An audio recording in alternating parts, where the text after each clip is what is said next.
વાત કરીએ સમાચારોની વિગતો તાપી ખાતેથી પ્રકાશમાં આવે છે, જ્યાં મંત્રી કુંવરજી હળપતિ દ્વારા પ્રતિનિધિઓને ઝાટકવામાં આવ્યા છે। વ્યારા નગરપાલિકાના રસ્તાઓ ગંદકીથી ઉભરાયા છે, સ્થાનિકો ભારે પરેશાન છે આ ગંદકીને લઈ। ત્યારે ગંદકીની સમસ્યાને લઈ પ્રતિનિધિઓની ઝાટકણી કાઢવામાં આવે છે મંત્રી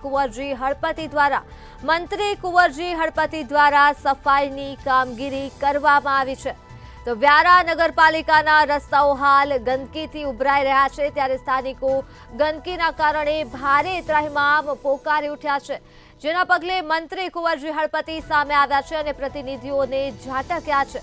વ્યારા નગરપાલિકાના રસ્તાઓમાં ગંદકીનું સામ્રાજ્ય જોવા મળ્યું છે, ત્યારે ગંદકીની સમસ્યાને લઈ પ્રતિનિધિઓને ઝાટકવામાં આવ્યા છે મંત્રી કુંવરજી હળપતિ દ્વારા। આ સાથે જ સફાઈની કામગીરી પણ કરવામાં આવી છે। મેં સંકલન સમિતિમાં ચીફ ઓફિસરને પૂછ્યું કે તમારે ત્યાં રેગ્યુલર સફાઈ થતી નથી, તો એમણે મને એવું કીધું કે ભાઈ હું રેગ્યુલર સફાઈ કરાવું છું, પણ આજે આપણે આ સ્થળ જોઈ શકીએ છીએ તમે, અહીંયા કચરો આજનો પણ નથી, મહિના પહેલાંનો કચરો પડેલો છે અને દેશના વડાપ્રધાન નરેન્દ્રભાઈ મોદી સાહેબના જન્મદિવસ નિમિત્તે આ સફાઈ ઝુંબેશ ચાલુ કરેલી અને ગુજરાતના મૃદુ અને મક્કમ સ્વભાવના મુખ્યમંત્રી ભૂપેન્દ્રભાઈ પટેલ સાહેબે પણ કીધું છે કે આપણે હવે સફાઈમાં કોઈ પણ કચાશ રાખવાની નથી।